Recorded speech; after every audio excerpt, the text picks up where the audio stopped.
పడ్డట్టు కూడా కాలే. ఒక మైనర్ అమ్మాయికి అన్యాయం జరిగితే ఎవరు ముందుకు రాలే. ఇటు కాంగ్రెస్ నోరు మూసుకున్నది, అటు చేసిన వాళ్ళు తప్పు చేసిన వాళ్ళు బీజేపీ వాళ్ళు కాబట్టి వాళ్ళు కూడా నోరు మూసుకుని ఉన్నారు. కొట్లాడింది ఎవరు? నిలబడ్డది ఎవరు? అల్టిమేట్ గా తెలంగాణలో ఎవరికి ఏ సమస్య వచ్చినా మళ్ళీ నిలబడి కలబడేది ఎవరు? గట్టిగా చెప్పాలి, వినబడతలేదు. కేసీఆర్ గారి బృందమేనా? కేసీఆర్ దళమేనా?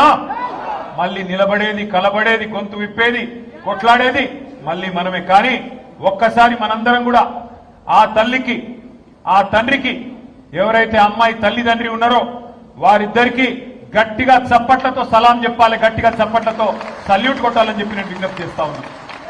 ఎందుకు? ఒకవైపు కేంద్ర హోంశాఖ మంత్రి, మరొక వైపు రాష్ట్ర ముఖ్యమంత్రి, ఇద్దరు పవర్ఫుల్ పోస్టుల్లో ఉన్న ఆ తల్లి ఆ తండ్రి అదరలేదు బెదరలేదు. ఇద్దరు కుమ్మక్కై, ముఖ్యమంత్రి కేంద్ర మంత్రి ఇద్దరు కుమ్మక్కై ఆ అమ్మాయికి అన్యాయం చేయాలనుకున్నా ఆ తల్లి తండ్రి వెనుకకు తగ్గలేదు. కామాంధుడి చేతిలో విలవిలలాడిన అమ్మాయికి న్యాయం చేయాలని చెప్పి ఆ తల్లి తండ్రి చేసిన పోరాటం, దానికి అండగా మన బీఆర్ఎస్ పార్టీ మహిళల నాయకత్వం, మన బీఆర్ఎస్ పార్టీ మహిళా బృందానికి కూడా గట్టిగా చప్పట్లతో మీరు అభినందనలు చెప్పాలి. ఎక్కడికక్కడ పోరాటాలు చేసి మహిళా కమిషన్, డీజీపీ అంబేద్కర్ గారి దగ్గరికి పోయి మన మహిళా నాయకత్వం మొత్తం కాళికాదేవిలాగా విరుచుకుపడి మరి ఎక్కడి వారక్కడ నిలదీస్తే మన పెద్దలు, మన party general secretary doctor RS Praveen Kumar గారికి కూడా గట్టిగా చప్పట్లతో అభినందనలు చెప్పాలి. ఆయన ఒక మాజీ ఐపీఎస్ అధికారి, అన్ని విషయాలు తెలిసినవాడు. అందుకే గట్టిగా పోరాటం చేస్తే ఆ అమ్మాయి తరఫున మన బీఆర్ఎస్ శ్రేణులు గాని, మహిళా నాయకులు గాని, విద్యార్థి సంఘాలు గాని, సోషల్ మీడియా వారియర్స్ గాని ఈ పోరాటంతో చివరికి నిన్న మరి ఆయన లొంగిపోయిండో, అరెస్ట్ అయిండో, ఆ డ్రామా నడుస్తున్నది. కానీ మొత్తానికి ఇవాళ ఆ అమ్మాయికి కొంత న్యాయం జరిగే పరిస్థితి వచ్చింది. ఇవాళ నేను ఒకటే అడుగుతా ఉన్నా ప్రధానమంత్రి మోడీ గారిని, అయ్యా మీరు అంటున్నారు బేటీ బచావ్ బేటీ పడావ్ అంటున్నారు, కేవలం నినాదాలకే పరిమితమైతే న్యాయం జరగదు. మోడీ గారు బహుశా భారతదేశంలో మొట్టమొదటిసారి ఒక కేంద్ర మంత్రి కొడుకు మీద లుకౌట్ నోటీస్ ఇచ్చే పరిస్థితి వచ్చింది. కేంద్ర మంత్రిని ఇవాళ మీరు బర్తరఫ్ చేయకపోతే ఇక్కడ విచారణ సజావుగా జరిగే పరిస్థితి లేనే లేదు. ఎందుకంటే ఆ తప్పు చేసిన వ్యక్తిని దాచిపెట్టింది ఎవరు? 9 రోజులు ఎవరు దాచిపెట్టిండ్రు? ఆ కేంద్ర మంత్రి గారే కదా. ఇవాళ ఒక్కసారి దయచేసి ఆలోచన చేయండి. నిజంగా కూడా ఇలాంటి వ్యక్తులు పదవుల్లో కొనసాగుతూ ఉండడం అది తెలంగాణకే కాదు భారతదేశానికి కూడా అవమానకరం. మైనర్ బాలికకు అన్యాయం చేసింది కేంద్ర మంత్రి కొడుకైతే, మైనర్ బాలిక తల్లిదండ్రుల్ని భయభ్రాంతులకు గురి చేసింది స్వయంగా కేంద్ర మంత్రి. ఆయననే పిలిచి బెదిరించి వాళ్లను మరి ఇబ్బంది పెట్టే ప్రయత్నం చేసినారు. ఇంత తీవ్రమైన కేసును నీరుగార్చే ప్రయత్నం చేసింది ఈ రాష్ట్ర ముఖ్యమంత్రి. హనీ ట్రాప్ అని మీడియాను మనీ ట్రాప్ లో వేసి మీడియాను గొంతు నొక్కి వాళ్ళను కూడా వార్తలు రానియకుండా చేసింది ముఖ్యమంత్రి, కేంద్ర మంత్రి ఇద్దరు కలిసి పెట్టిదంతా మీకెందుకు చెప్తున్నాను మీరు అనుకోవచ్చు. ఎందుకంటే ఒకటే ఒక్క డిమాండ్ మనందరిది ఈ సమావేశం ద్వారా, ఖచ్చితంగా కేంద్ర మంత్రి గారిని వెంటనే బర్తరఫ్ చేయాలని ఈ సమావేశం నుంచి మీ చప్పట్ల ద్వారా కేంద్ర ప్రభుత్వానికి మనం డిమాండ్ చేద్దాం. లేకపోతే ఏ ఆడపిల్ల కూడా ధైర్యం చేయదు. రేపు తన మీద ఏం జరిగినా, ఏ అఘాయిత్యం జరిగినా ముందుకొచ్చే ధైర్యం చేయరు. పెద్దవాళ్ళు తప్పించుకుంటారు. అధికారంలో ఉన్న వాళ్లకు ఇబ్బంది కాదు అనుకుంటే ఏ ఆడకూతురు కూడా రేపు బయటికి వచ్చి మళ్ళీ కంప్లైంట్ చేయడానికి కూడా భయపడే పరిస్థితి వస్తుంది. అందుకే కేంద్ర మంత్రిని తొలగించాలే, విచారణ నిష్పక్షపాతంగా జరగాలని చెప్పి కూడా నేను మిమ్మల్ని హృదయపూర్వకంగా విజ్ఞప్తి చేస్తూ ఈ సభ ద్వారా నేను కేంద్ర ప్రభుత్వాన్ని కూడా డిమాండ్ చేస్తా ఉన్నా. ఇక మనందరం కూడా ఇక్కడికి వచ్చింది, ఇక్కడ కలుసుకుంటున్నది ఇవాళ రాజకీయంగా బూత్ లెవెల్లో మన బాధ్యతలు గుర్తు చేసుకోవడానికి, ముఖ్యంగా మన నాయకుడు కేసీఆర్ గారి నాయకత్వంలో మనం చేసిన వివిధ కార్యక్రమాల్ని, మనం చేసిన ప్రయత్నాల్ని తెలంగాణ ప్రజలకి, ముఖ్యంగా ఎల్బీ నగర్ నియోజకవర్గంలోని ప్రతి అన్నకి, ప్రతి తమ్ముడికి, ప్రతి చెల్లికి, ప్రతి అక్కకి వివరించి చెప్పడానికి. మీరందరూ కూడా నిజానికి ఇక్కడ కూర్చున్న మా సోదరులందరూ, నేను సుధీర్ రెడ్డి గారిని అడిగినాను, అన్నా మరి మీరు పొద్దున్న నుంచి సాయంత్రం దాకా శిక్షణ కార్యక్రమం అంటున్నారు, హైదరాబాద్ లో జనరల్ గా మరి అంతసేపు ఎవరు ఉండరు, హైదరాబాద్లో మన నాయకులు కానీ కార్యకర్తలు కానీ ఒక గంట సేపు మీటింగ్ వస్తేనే ఎక్కువ అంటే సుధీర్ రెడ్డి గారు నాతో ఒక మాట అన్నారు. అన్న మా ఎల్బీ నగర్ కార్యకర్తలంటే మా నాయకులంటే క్రమశిక్షణ కలిగిన వాళ్ళు, మీరే రండి మీరే చూడండి ఎంత ఆర్గనైజ్డ్ గా ఎంత పద్ధతిగా మేము ఉంటామో మీరే చూడండి అన్నారు. అన్నట్టుగానే 1320 మంది అంటే 1320 మంది ఒక్కరికి తగ్గకుండా ఉదయం నుంచి ఇప్పటి వరకు నిబద్ధతతో కూర్చున్నందుకు మీ అందరికీ హృదయపూర్వకంగా నేను అభినందనలు తెలియజేస్తా ఉన్నాను.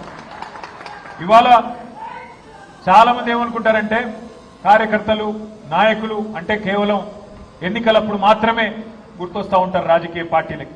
కానీ ఇవాళ సుశిక్షితులైన సైనికులుగా మనం పనిచేయాలి అంటే శిక్షణ అవసరం. శిక్షణ ఎందుకు అవసరం అంటే ఏ రంగం తీసుకున్నా, ఒక డాక్టర్ అయినా, ఒక ఇంజనీర్ అయినా, ఒక న్యాయవాది అయినా, ఒక జర్నలిస్ట్ అయినా, మరి వేలాది మంది లక్షలాది మంది కోట్లాది మంది జీవితాల్ని ప్రభావితం చేసే ఏ వృత్తిలో ఉన్నా శిక్షణ తప్పకుండా అవసరం. అజ్ఞానాన్ని తొలగించడానికే శిక్షణ, ఎప్పటికప్పుడు జ్ఞానాన్ని పెంపొందించుకోవడానికి, అజ్ఞానాన్ని తొలగించుకోవడానికే శిక్షణ కార్యక్రమాలు. పార్టీ సిద్ధాంతం ఏంది, మనం అమలు చేసిన కార్యక్రమాలు ఏంది, ఏ రకంగా వాటిని ప్రజల్లోకి తీసుకొని పోవాలి, ఏ రకంగా కలిసికట్టుగా మనం నడవాలి, ఇవన్నిటినీ చేసుకోవడానికే శిక్షణ కార్యక్రమాలు. మీరు ఆత్మవిశ్వాసంతో కనుక ఉంటే, మీ దగ్గర పూర్తి సమాచారం ఉంటే, ఉదాహరణకి మీ ఎల్బీ నగర్ నియోజకవర్గం ఉంది. పెద్దలు సుధీర్ రెడ్డి గారి నాయకత్వంలో ఎల్బీ నగర్ జంక్షన్ ఇదివరకు ఎట్లుండే, ఇవాళ ఎట్లున్నది మీ కళ్ళకు నా కళ్ళకు కనబడుతూనే ఉన్నది. ఎన్ని ఫ్లైఓవర్లు కట్టినాం, ఎన్ని అండర్ పాస్లు కట్టినాం, ఎన్ని రకాల మరి అండర్ పాస్లతో పాటు ఎస్ఆర్డిపిలో ఎన్ని కార్యక్రమాలు చేసినామో మీ కళ్ళ ముందు ఉంది. కానీ చాలా మంది మిత్రులకు ఇక్కడ కూర్చున్న వాళ్ళకి అందులో ఎంత ఖర్చు పెట్టినాము, ఎంత ఎఫర్ట్ పెట్టినారు సుధీర్ రెడ్డి గారు కానీ మన అధికారులు కానీ తెలియకపోవచ్చు. ఆ వివరాలన్నీ మనకు తెలుసుంటే, ఆ సమాచారం మన దగ్గర ఉంటే అవతల వాళ్ళు మాట్లాడినప్పుడు సమాచార సహితంగా వారిని తిప్పికొట్టేదానికి ఆస్కారం ఉంటుంది. అట్లాగే మీ ఎల్బీ నగర్ నియోజకవర్గంలో మంచినీళ్ళకి ఎంత సమస్య ఉండే, 2014 ముందు తర్వాత ఎన్ని వాటర్ ట్యాంకుల నిర్మాణం జరిగింది, ఎన్ని కిలోమీటర్ల పైప్ లైన్ నిర్మాణం జరిగింది, ఎన్ని కొత్త నల్లాలు పెట్టుకున్నాం, ఇవన్నీ కూడా సమాచారం మీ దగ్గర ఉంటే బ్రహ్మాండంగా మీరు సుశిక్షితులైన నాయకులుగా కార్యకర్తలుగా అవతల వాళ్ళు చేసే దుష్ప్రచారానికి తిప్పికొట్టడానికి ఉంటుంది. నిజంగా చెప్పాలంటే ఒక రాజకీయ పార్టీ కార్యకర్త యుద్ధంలో ఒక సైనికుడితో సమానం. ఒక సైనికుడు ఎట్లా అయితే తన దేశాన్ని కాపాడడానికి ఏ రకంగానైతే వీరోచితంగా కొట్లాడతారో, మీరు కూడా మాకంటే ఎక్కువ క్షేత్రంలో కొట్లాడేది మీరు, తలపడేది మీరు, బూత్ స్థాయిలో నిలబడేది మీరు, పార్టీ కోసం ప్రచారం చేసేది మీరు. అందుకే మీ దగ్గర సమాచారం ఉంటే, మీ దగ్గర సంపూర్ణమైన అవగాహన ఉంటే తప్పకుండా ధీటుగా అవతల పార్టీని తిప్పికొట్టవచ్చు. మీరు మన ప్రభుత్వ హయాంలో చేసిన పథకాలు, ఉదాహరణకి కేసీఆర్ కిట్ అనే ఒక అద్భుతమైన పథకం ఉండేది. ఆ కేసీఆర్ కిట్ ని ఏ రకంగా, ఇది ఎక్కడ పెడతారా, కేసీఆర్ కిట్ ని ఏ రకంగా మరి ఆనాడు మనం అమలు చేసినామో ఒక్కసారి మనం అర్థం చేసుకోవాల్సిన అవసరం ఉంది. ఎట్లా అమలు చేసాం మనం కేసీఆర్ కిట్ ని? అసలు కేసీఆర్ కిట్ ఏంటిది, దాని వెనకాల ఆలోచన ఏంటిది? దాని వెనకాల ఆలోచన ఏంటిది అంటే, పెద్దలు కేసీఆర్ గారు కేబినెట్ సమావేశంలో ఒకరోజు మేమందరం ఉన్నాం, సబితమ్మ, అట్లాగే మన మహమూద్ అలీ గారు, ఇంకా మిగతా మిత్రులందరూ. ఆ రోజు మా అందరితో చర్చ పెట్టినారు. ఏ పేదింటి అమ్మాయి గర్భవతి అయితే, ఆ పేదింటి అమ్మాయి గర్భం దాలిస్తే, కడుపులో బిడ్డ పడితే ఎప్పటిదాకా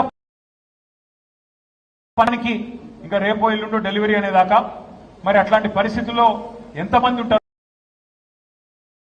పని చేయాల్సి ఉంటుందని అడిగారు. డెలివరీకి ముందు ఎక్కడ దాకా పని చేస్తారని అడిగారు. అడిగితే కొంతమంది తెలిసిన వాళ్ళు తెలిసినట్టు చెప్పారు. సార్ నెల రోజుల దాకా చేస్తారని కొంతమంది, 2 నెలల ముందు దాకా చేస్తారని కొంతమంది.